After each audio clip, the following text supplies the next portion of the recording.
Depois de dizer estas coisas, Jesus levantou os olhos ao céu e disse: Pai, é chegada a hora, glorifica teu Filho, para que o Filho glorifique a ti, assim como lhe deste autoridade sobre toda a humanidade, a fim de que ele conceda a vida eterna a todos os que lhe deste. Ou seja, Jesus está dizendo, o Pai deu a ele poder para conceder vida eterna a todos aqueles que lhe deste. Agora ele está orando, mais uma vez, me dê poder. Não agora para a vida eterna em si, mas poder para ele ser fiel a essa morte de cruz, porque embora sendo Deus, ele está vivenciando o seu ministério como homem. E diz que ele recebeu esse poder, ou essa autoridade, no versículo 2, a fim de que conceda a vida eterna a todos os que lhe deste.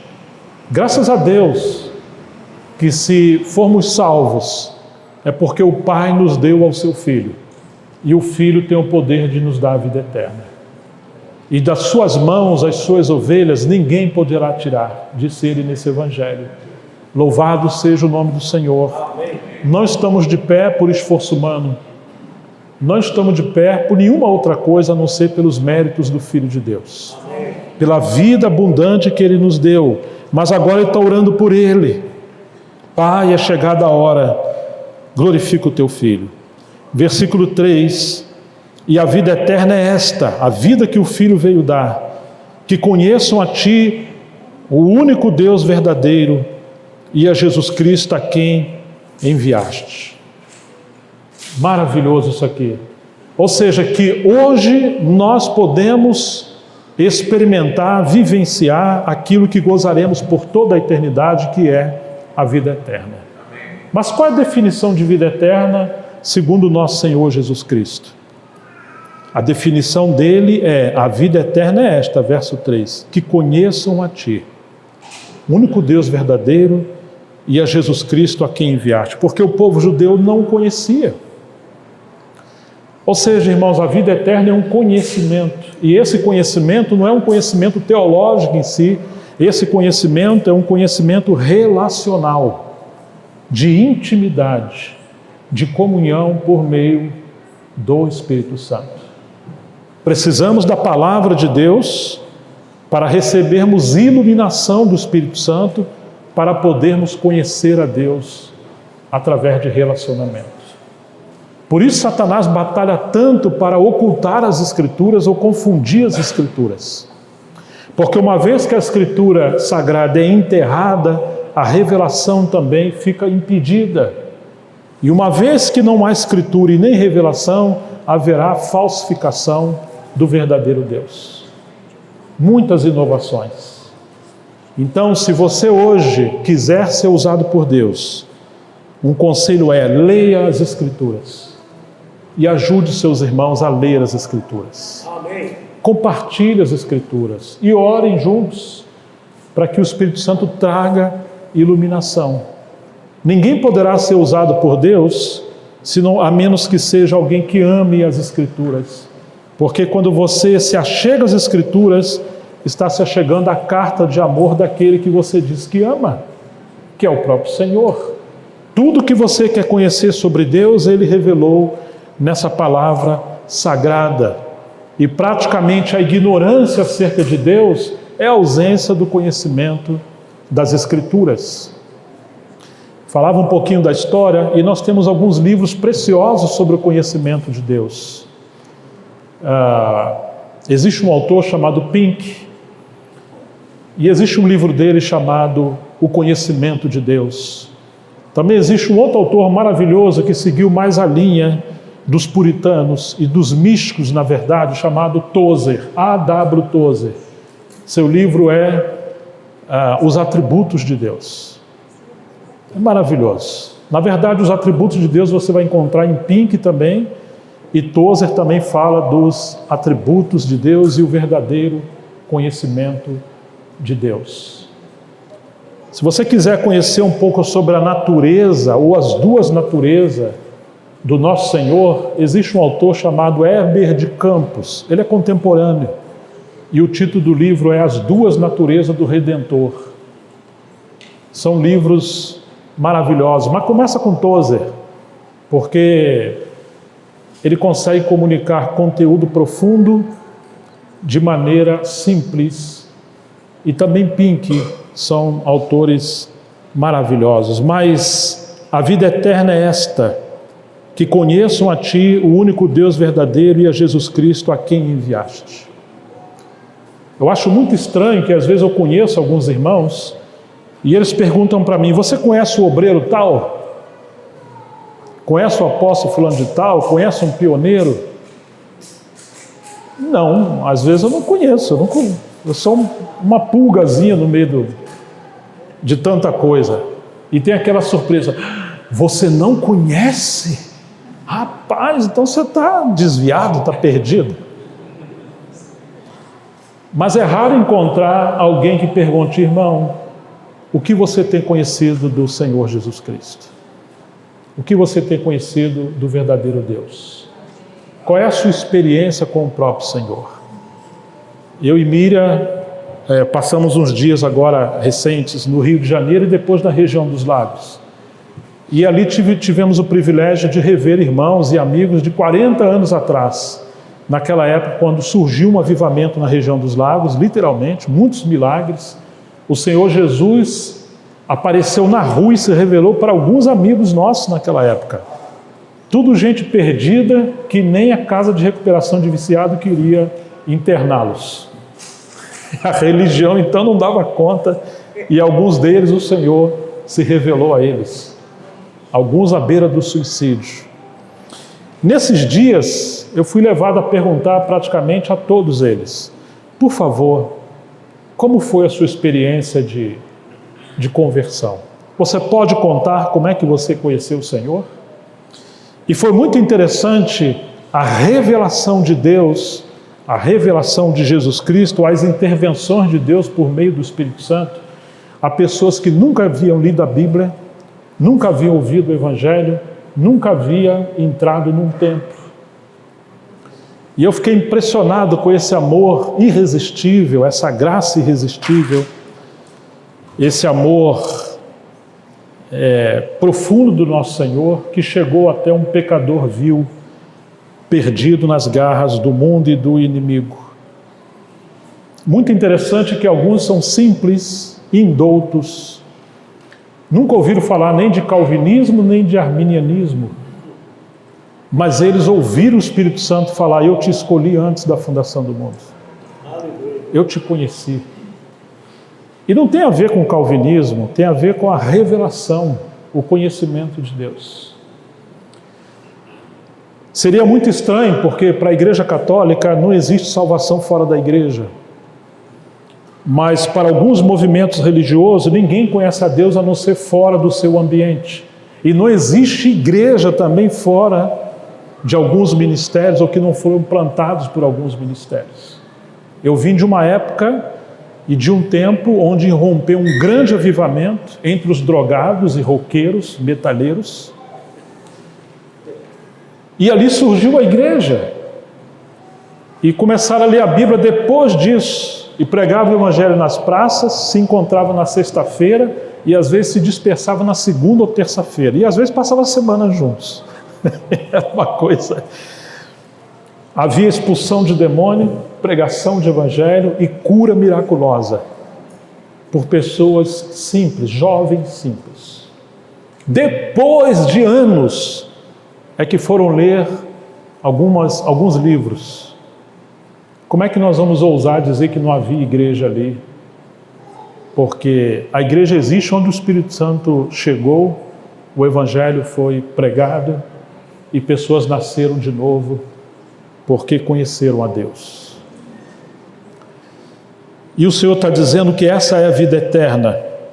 É possível ser um teólogo como o diabo, o maior teólogo, e não ter o conhecimento profundo do santo, o conhecimento de Deus. Ninguém deveria se gloriar de um conhecimento elevado, seja de literatura ou de teologia. Porque o conhecimento de Cristo nos torna semelhante a Ele. E o conhecimento de Cristo vai resultar em humildade, santidade, quebrantamento, desprendimento, ausência de ambição por liderança. Não que alguém não vai ter desejo de ser líder, mas ele provavelmente, se conhece a Cristo, não terá uma ambição espúria ao ponto de querer reduzir os outros para ele se sobrepor. O conhecimento de Cristo leva-nos a ser alguém que lava os pés do menor santo ou a menor pessoa. Mas a ausência do conhecimento de Deus nos leva a ser mais parecido com um anjo caído do que com um cordeiro. Jesus lavou os pés dos seus discípulos. Ele não manipulou, ele não controlou, ele não violou as mentes, ele não criou um sistema, ele não fez gestão de negócio, ele investiu em pessoas. Ele converteu inimigos em amigos.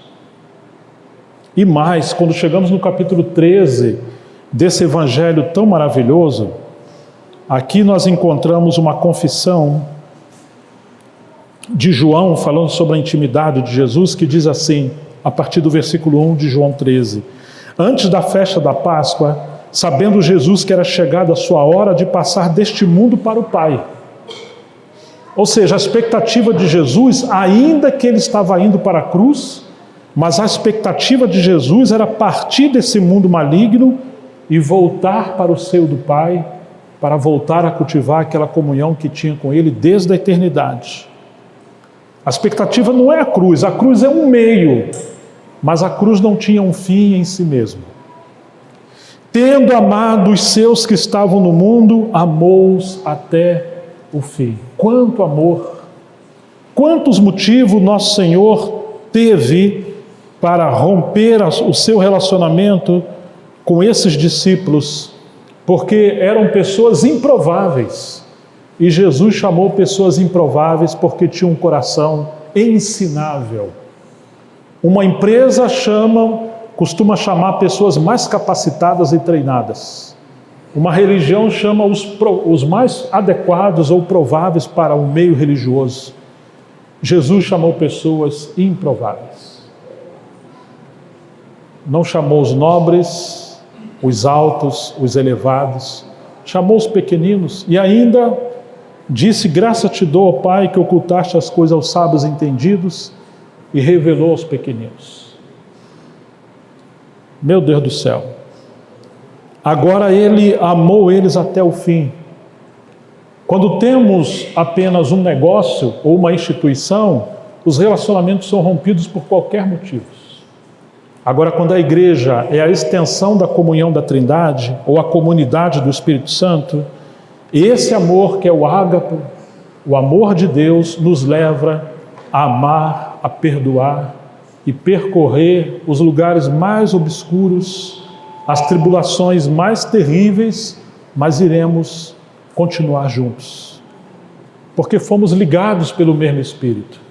Não haverá força nessa terra e nem mesmo no inferno que poderá romper a comunhão do povo de Deus, quando simplesmente discernimos que somos um nele, e que é o poder de Deus no Espírito Santo que nos mantém unidos.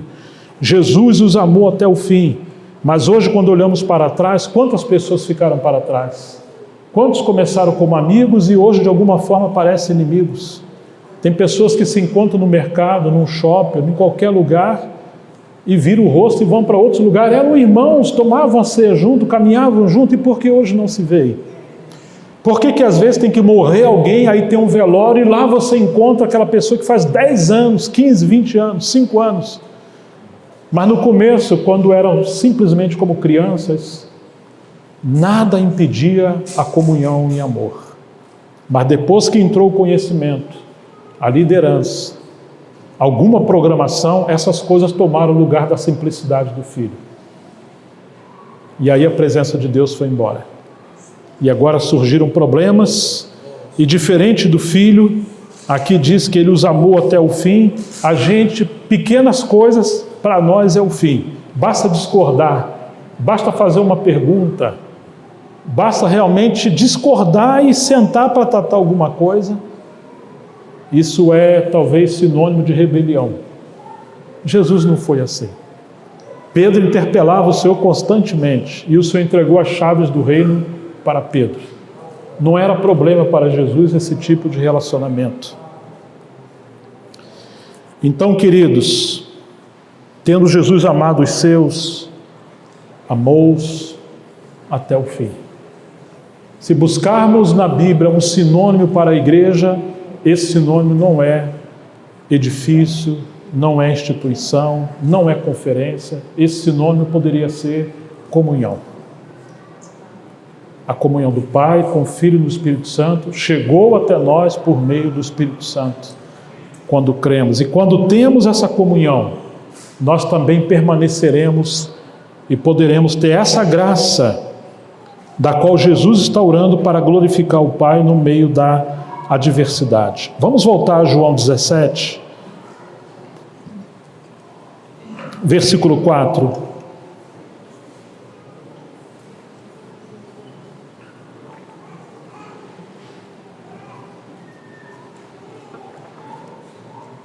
Eu te glorifiquei na terra, realizando a obra que me deste para fazer ou realizar. Interessante que ele ainda não morreu, mas em seu coração, em sua presciência, porque é Deus, tudo que o Pai lhe deu, ele percorreu todo esse caminho. Lucas registra os passos de Jesus como se ele estivesse com um relógio de precisão no pulso. Toda hora Lucas está falando, Jesus fez isso para se cumprir as Escrituras, Jesus falou isso para se cumprir as Escrituras. Quer dizer que tudo que outrora foi profetizado, e isso é o sentido de palavra profética. Palavra profética é a mente do Espírito Santo revelando Jesus Cristo desde o Antigo Testamento, e os profetas profetizaram sobre a encarnação do Verbo, o seu ministério, as suas palavras, a sua crucificação, morte, ressurreição e ascensão, e coisas que ele ainda continua fazendo e ainda fará em sua segunda vinda. O sentido de palavra profética na Bíblia tem relação com tudo que diz respeito a Cristo. Em parábolas, profecia, tipologias. Mas não existe palavra profética desassociada do Filho. E isso precisa ficar muito claro para nós, porque quando ele está dizendo que glorificou o Pai na terra, realizando a obra que o deste para realizar, ele está cumprindo as palavras proféticas do Antigo Testamento. Cada tipologia, cada parábola, cada poesia, cada profecia estão se cumprindo a cada passo, palavras e obras que Jesus está fazendo. Então você vai encontrar isso se cumpriu, ou isso Jesus falou e fez para se cumprir as Escrituras. Seria um exercício muito bom se pudéssemos catalogar todas as vezes que aparece isso, né? E isso Jesus falou, e isso Jesus fez para que se cumprisse as Escrituras. E agora, verso 5, ó Pai, glorifica-me contigo mesmo com aquela glória que eu tive junto de ti antes que houvesse mundo. Do que ele está falando? Ele está falando daquela comunhão perfeita antes mesmo da criação do mundo. O Pai, o Filho, no Espírito Santo. Certa vez, um autor de um livro disse que ele não conhecia ou não compreendia bem o assunto da Trindade, que esse era um mistério tão grande, e deixa entender que se ele não compreendeu, ninguém compreenderia. Puxa vida! Mas se ele tivesse lido a Teologia Sistemática de Luiz Berkhoff, com humildade, desculpa estar mencionando Berkhoff, mas nós temos mania de menosprezar ou de diminuir servos que Deus usou. Tem gente que tem repulsa dos reformadores, tem gente que tem repulsa dos pais da espiritualidade, e eles viram muitas coisas que, infelizmente, por não vermos com os olhos deles, estamos cegos. Berkhoff usou o termo A Trindade no aspecto essencial e a Trindade no aspecto econômico, que alguém usou o aspecto econômico, porém esqueceu do aspecto essencial. O que quer dizer com aspecto essencial?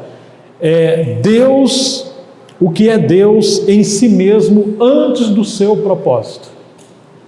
E antes do seu propósito, Jesus está revelando que ali estava o Pai, Ele como Verbo eterno e o Espírito Santo, independente de plano e de criação e de qualquer coisa. Deus é em si mesmo, um único Deus subsistindo em três pessoas.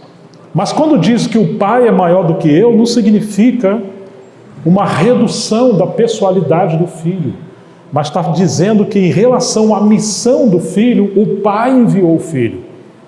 Foi o Filho que se fez carne e habitou entre nós e passou a ter duas naturezas e não o Pai. Mas eles em si mesmos, em três pessoas, coexistindo, em mesma essência, mesma natureza, eles não são inferiores em nada. Mas quando você pensa no aspecto econômico, ou em outras palavras, funcional, cada um tem o seu posto, por assim dizer.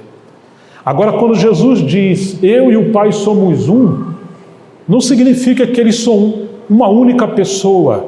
Essa foi uma heresia lá do 3º século e 4º século, que foi refutada, na verdade nasceu no final do 1º século, chamado sabelianismo ou unicismo. Não.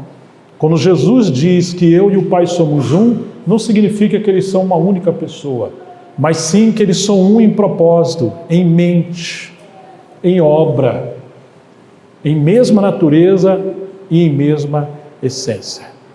Mas aqui você está encontrando o Filho orando ao seu Pai, o Pai que enviou o Filho, o Filho que se fez carne, o Filho que passou a ter duas naturezas, a natureza divina porque é Deus e a natureza humana porque ele foi gerado pelo Espírito Santo no ventre de Maria. Mas não são uma só pessoa. E o Espírito Santo é uma pessoa distinta do Pai e do Filho.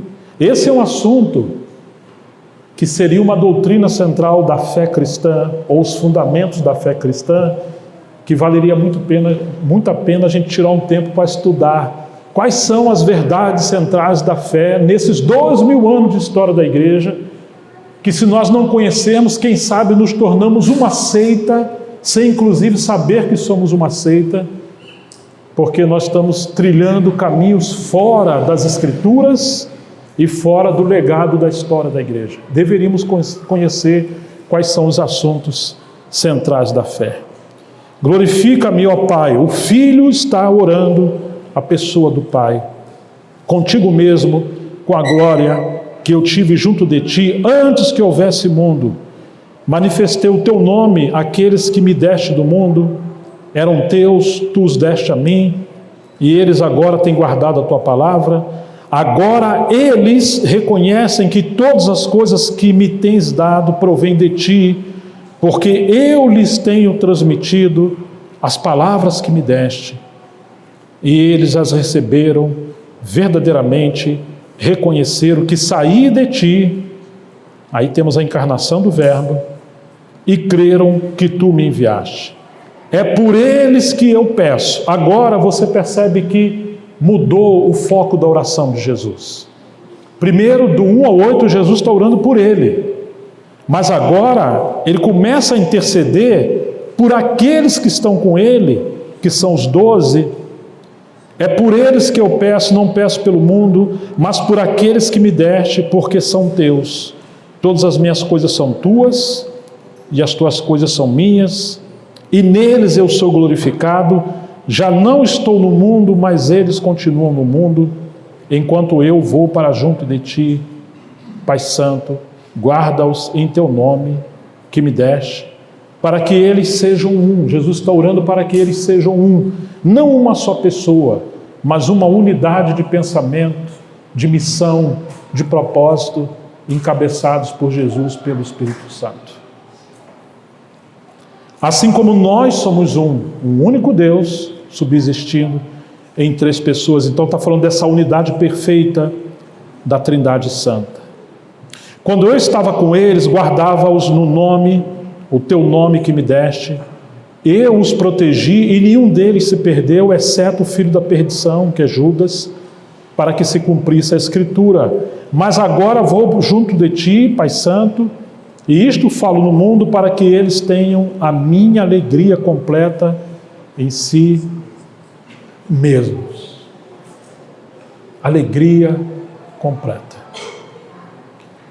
Amados, nós compartilhamos aqui certa vez o Evangelho de João capítulo 15, e o verso 11 diz que Jesus falava aquelas coisas para que eles tivessem a sua alegria e a alegria fosse completa.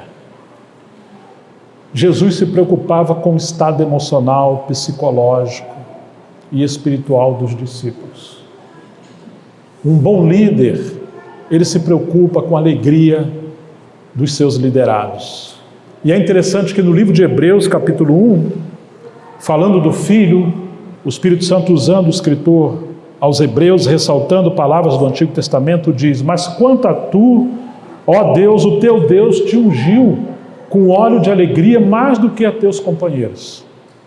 O óleo que Jesus foi ungido, ou a unção do Espírito a qual ele foi ungido, conforme Isaías 61, o Espírito do Senhor Deus está sobre mim, porque ele me ungiu, é uma unção de alegria. O Evangelho são as boas novas de alegria. O reino de Deus não consiste em palavras, nem comida, nem bebida, mas em justiça, paz e o que mais? Alegria no Espírito Santo. Quando você pega Paulo falando do seu ministério, no capítulo 1 de 2 Coríntios, ele vai dizer que ele não tinha domínio sobre os irmãos, mas ele escrevia aquelas coisas porque ele era cooperador da alegria dos irmãos. Um verdadeiro cooperador do Senhor, um obreiro, um servo de Deus, ele é um cooperador da alegria. Ou seja, o ministério autoritário expulsa o Espírito Santo e gera depressão, angústia, crises, tristeza. Mas se quisermos realmente sermos eficazes no serviço ao Senhor, precisamos cultivar essa vida centrada no Filho, na comunhão da Trindade, nessa intercessão. E aí teremos a presença de Deus pelo Espírito Santo, e onde Ele estiver, haverá abundância de alegria, porque é a alegria que também os deu poder para eles suportarem esse evento da cruz de Cristo e o evento da perseguição que eles viveriam no futuro. O ministério dos discípulos eram ministérios marcados por alegria. Você se lembra da carta de Paulo aos Filipenses? Está preso, sentenciado à morte, e ele não está choramingando em depressão. Mas o que ele diz? Alegrai-vos no Senhor, outra vez vos digo, alegrai-vos. Ou seja, muito cuidado com o desânimo, porque nada poderá resolvido a menos que você se levante e decida: eu não quero ser uma pessoa infeliz, eu quero ser uma pessoa alegre em Jesus Cristo, porque Ele nos deu vida e nós podemos agarrar essas coisas. Satanás quer que você fique em depressão, em fraqueza, prostrado.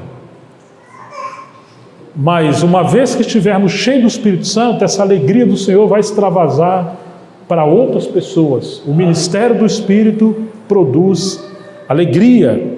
E Jesus está falando isso para que eles também tivessem alegria.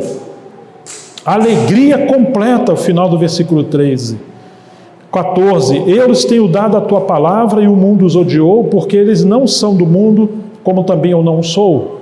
Não peço que os tire do mundo, mas que o guarde do mal. Eles não são do mundo, como eu também não sou. Santifica-os na verdade. A tua palavra é a verdade. Louvado seja o nome do Senhor. Irmãos, se isso aqui é verdade, como nós poderemos dar um outro alimento ao povo de Deus que não seja a própria palavra de Deus? Como seremos santificados? Como seremos limpados pelo Espírito Santo? Precisamos voltar à palavra santa de Deus. Assim como tu me enviaste ao mundo, também eu os enviei ao mundo.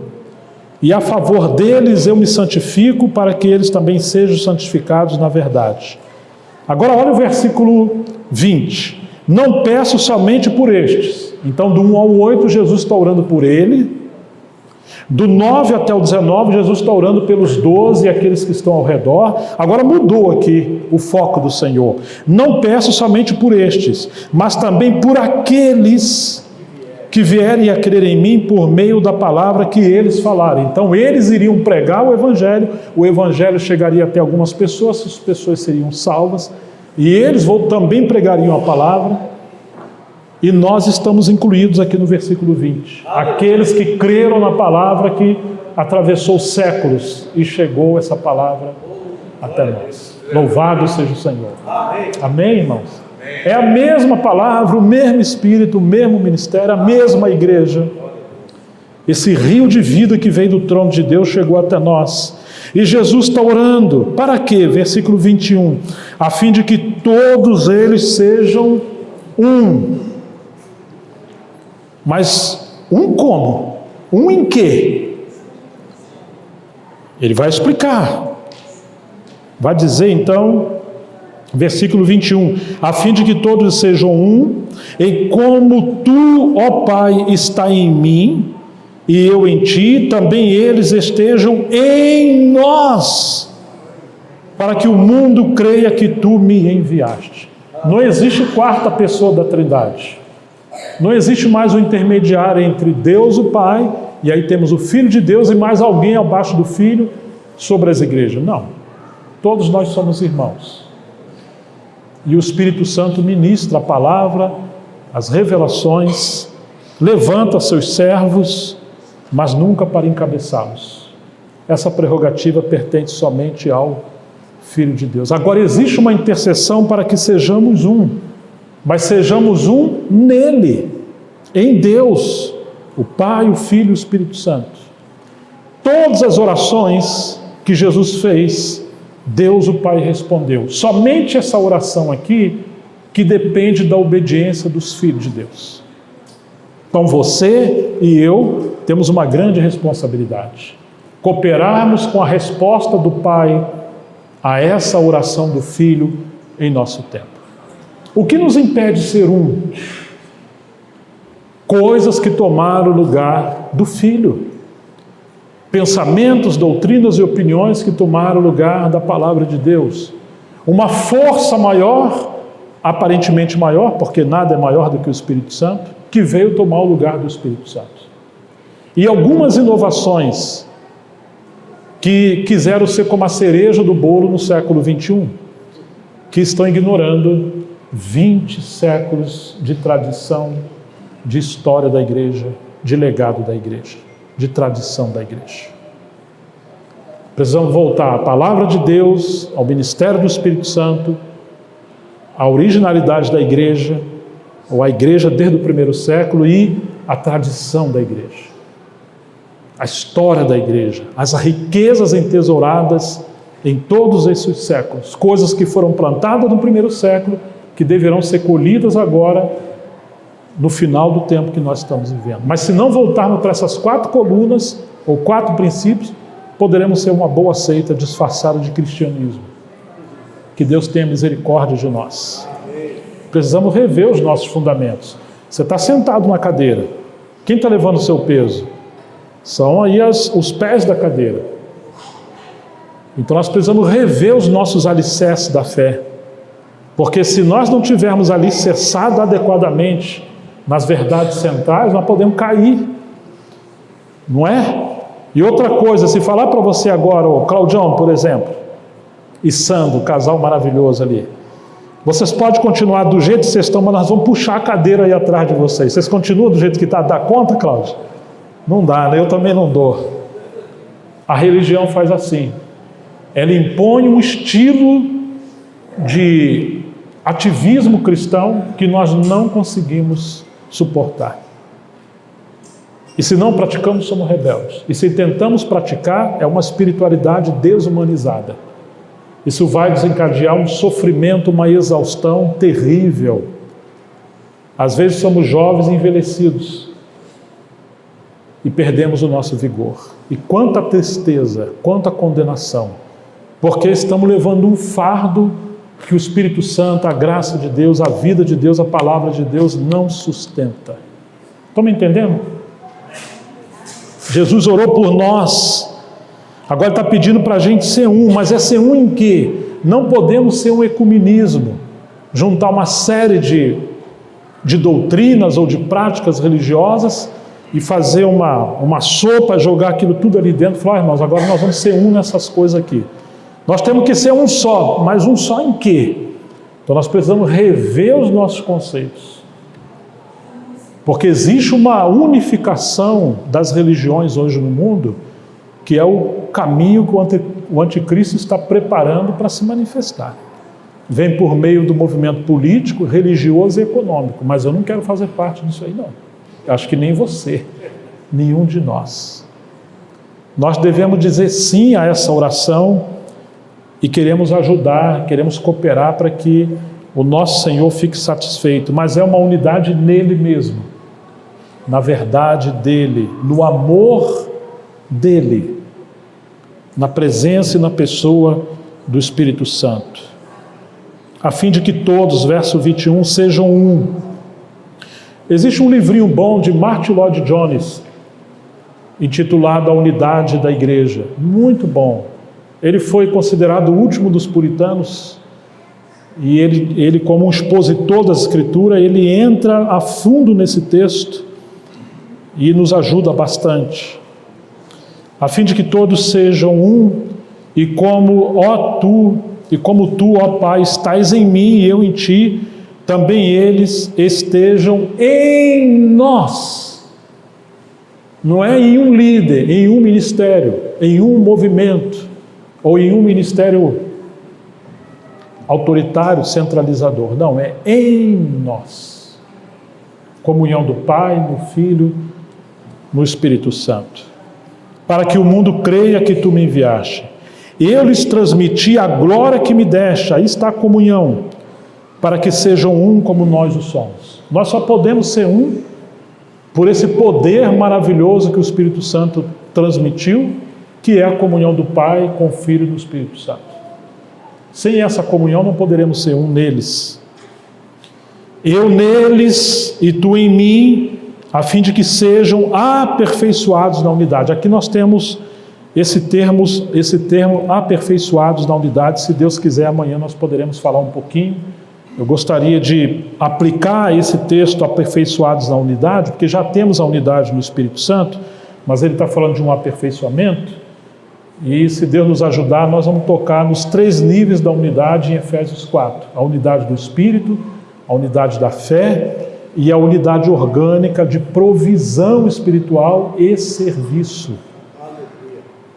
Isso poderemos ser aperfeiçoados numa unidade que é dele, não é terrena, não é nossa, para que o mundo conheça que tu me enviaste e os amaste como também amaste a mim. Pai, a minha vontade é que onde eu estou também estejam eles comigo, aqueles que me deste, para que eles vejam a minha glória que me conferiste, porque me amaste antes da fundação do mundo. É interessante que aqui ele fala 2 vezes, né?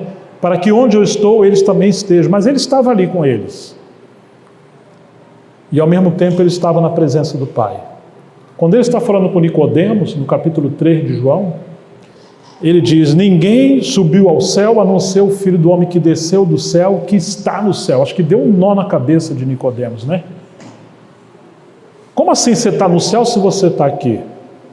É essa habitação na comunhão da Trindade. É essa extensão que vem do trono de Deus como um rio que chegou até nós. Lembra que certa vez Jesus perguntou aos discípulos, que dizem os homens ser o Filho do Homem?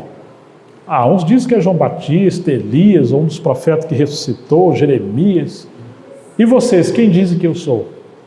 Pedro respondeu, né? Tu és o Cristo, o Filho do Deus vivo. Jesus fez uma pergunta que era impossível homem algum responder.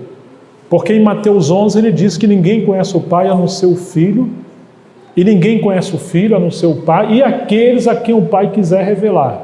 Quer dizer que se o Pai não revelar o Filho, ninguém conhece. Se o Filho não revelar o Pai, ninguém conhece. Aí vai Jesus perguntar: quem dizem ser os homens? Quem dizem ser o Filho do Homem? O máximo que poderiam falar é uma resposta assim, artificial, subjetiva, religiosa. Mas Pedro toma a palavra e diz: tu és o Cristo, o Filho do Deus vivo. Uma revelação dupla, né? Concernente à sua pessoa, ele é o Filho eterno do Pai, ele é Deus com Deus. Concernente ao seu ministério, ele é ungido, ele é o Messias. Que dupla revelação! E o que Jesus falou? Porque Pedro disse: tu és, então Jesus fala: eu também digo que tu és. E diz: tu és Pedro, tu vai deixar de ser Simão, que a palavra no grego Simão é alguém vacilante, fraco, débil, passa a chamar ele de Pedro, que é uma lasca de rocha, ou seja, quando Pedro tem revelação de quem é Jesus, essa revelação transforma Pedro de um homem vacilante numa pedra viva, e seria depois uma coluna da igreja, como Paulo fala em Gálatas 2. Bem-aventurado és tu, Simão Barjonas. Não foi a carne e o sangue quem tu revelaram, mas meu Pai que está no céu. Jesus faz uma pergunta aos discípulos que eles não podem responder, mas o Pai respondeu por meio dos discípulos. Meu Pai que está no céu respondeu para você. Claro que essa revelação de Pedro não chegou ali agora, nesse momento. Na pesca maravilhosa, Pedro fala para Jesus: afasta-se de mim que eu sou um pecador, e reconhece que Jesus é Deus, o que é o Messias. Foram várias vezes que o Senhor se revela a Pedro, até ele andando sobre as águas, ele reconhece a divindade de Jesus. Mas o Pai revelou para Pedro que Jesus é o Filho eterno de Deus e o seu ministério é ungido. Vamos apenas pensar isso aqui. Jesus está fazendo uma pergunta aos homens e automaticamente ele provocou o Pai responder. E o Pai respondeu. Só que o Pai respondeu por meio dos seus discípulos. Então você tem o diálogo do Filho com o Pai por meio de Pedro e os discípulos. A Trindade está conversando. Só que não apenas como era na eternidade, vamos usar entre aspas, passada. Agora a Trindade está conversando pelo Espírito Santo por meio e junto com os discípulos. Jesus pergunta algo e o Pai responde por meio de Pedro. Ok? Porque Pedro não ia responder isso sozinho nunca. Não é maravilhoso isso? Que riqueza! Então o que é a igreja? A igreja é a extensão da comunhão do Pai com o Filho pelo Espírito Santo. A igreja é a comunidade do Espírito Santo. A igreja é a colônia de Deus na terra. Por isso que não podemos inventar nada na igreja. Não podemos ser leviano em tornar esse terreno que é celestial em algo dessa terra, como se fosse um negócio. Carne e o sangue não faz parte da igreja. Só a nova vida em Cristo Jesus. Assim como Eva procedeu de Adão, a igreja procede de Cristo. A igreja é a extensão de Cristo, da vida de Cristo. Assim como Paulo falou em Coríntios 12, 1 aos Coríntios. Assim como o corpo é um só e tem muitos membros, assim também é Cristo. Embora tendo diferentes dons, somos um só em Cristo, e isso é a igreja. Mas nada a parte de Cristo pode ser chamado de igreja. E nada que é do homem, ou da terra, ou da mente caída, pode ser colocado dentro da igreja. Isso você faz numa religião ou numa empresa, na igreja não. Precisamos voltar a essa intercessão, a esse santo dos santos, a essa intimidade de Jesus com o Pai, a essa oração que envolve você e a mim. Ele quer unidade em nosso tempo, mas é uma unidade nele. Não é uma nova unidade, é aquela unidade que existia desde a eternidade entre o Pai e o Filho, que chegou a nós pelo Espírito Santo. E agora podemos nos submeter. Jesus não viveu para si e nenhum de nós deveria viver para si. Devemos orar: Senhor, somos tão fracos, pecadores, livra-nos de atrapalhar o Senhor, mas nos dê o poder, a graça Assim como o Senhor transformou Pedro, João, Tiago, Paulo, nos transforma, porque nós queremos ser cooperadores do Senhor. Essa comunhão possa se estender a todos os homens. E assim como Jesus abraçou as pessoas na sua encarnação, Ele continue abraçando as pessoas ao nosso redor. Como? Através de você, através de mim. Quando nós estivermos habitando nele e não houver absolutamente nada entre nós e eles que venha denegrir, contaminar essa unidade sagrada, essa unidade santa.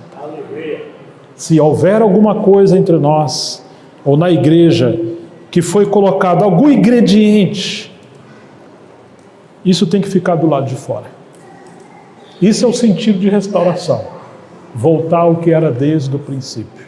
Uma comunidade de amor, a comunhão do Espírito Santo. Versículo 24: Pai, a minha vontade é que onde eu estou, também estejam comigo. Já reparou que as pessoas perguntam a você: onde você está?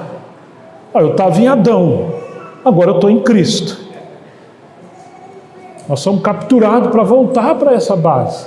Moramos nessa cidade ou naquela cidade. Fisicamente, socialmente, politicamente estamos ali, mas espiritualmente nós estamos na presença do Pai, junto com o Filho, na comunhão do Espírito Santo. Para que eles vejam a minha glória, como precisamos considerar as glórias do nosso Redentor, do nosso Senhor.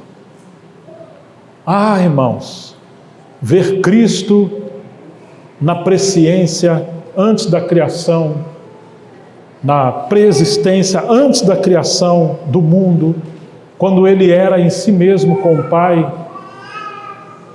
essa glória que Ele tinha com o Pai, que a Bíblia fala disso. Ver Cristo na criação, ver Cristo em suas manifestações no Antigo Testamento, ver Cristo na encarnação, ver Cristo na sua humanidade, ver Cristo no seu ministério, nos seus sofrimentos, no seu despojamento, na sua crucificação, o que fez Cristo nos 3 dias que ficou na sepultura, ou desceu às partes mais baixas da terra. Ver Cristo na ressurreição, na sua aparição entre os seus discípulos, antes de ascender aos céus, ver Cristo na ascensão, Cristo no seu trono, o ministério de Cristo enquanto Ele está em sua ascensão com seu Pai. Ver Cristo na sua vinda, no seu retorno, ver Ele como Rei, ver Ele como noivo, ver Ele no milênio, ver Ele na Nova Jerusalém, ver Ele em toda a eternidade. Quantas coisas temos para ver de Cristo e quanto tempo temos perdido vendo tantas coisas que estão roubando as glórias de Cristo na igreja. E por isso estamos pobres da presença abundante do Espírito Santo, porque o ministério do Espírito é glorificar o Filho. Quando você lê o livro de Atos, diz que eles não cessavam de pregar e ensinar a Jesus Cristo publicamente pelas casas todos os dias. Puxa, todos os dias, mas não cansa. Mas quando você vê a grandeza desse mistério de Cristo em toda a sua amplitude, nem toda a eternidade vai ser suficiente, porque é inesgotável, senão Ele deixaria de ser Deus. Mas o pouco, na verdade, que é muito, que Ele revelou em sua palavra, que Ele nos ajude a considerar.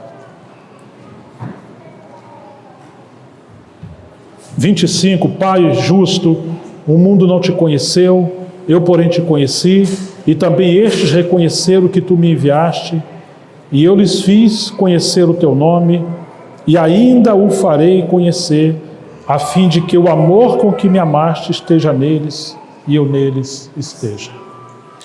Que o Senhor nos ajude, irmãos, essa oração, essa intercessão, esse lugar santíssimo que o nosso Senhor está no capítulo 17 é tão especial. Precisamos tirar essa sandália dos nossos pés, para que o Espírito Santo nos ajude a ver e conhecer essa comunhão do Pai com o Filho e do Espírito Santo. E que nosso tempo, o tempo do fim que nós estamos vivendo, ele possa ter uma grande colheita daquilo que Ele semeou lá no princípio. Sejamos fiéis nessa geração final e não venhamos envergonhar aquela primeira geração que fazia qualquer coisa, inclusive morreram para estar nesse tempo que nós estamos. Que santo privilégio nós temos. Vamos orar ao Senhor, se Ele nos ajudar, amanhã continuaremos. Pai, em nome de Jesus Cristo, nós queremos te agradecer, porque o Senhor fez essa santa palavra chegar até nós, e nós também fomos incluídos nessa oração. Obrigado porque o Senhor está retirando do nosso meio tudo aquilo que não deveria estar entre nós.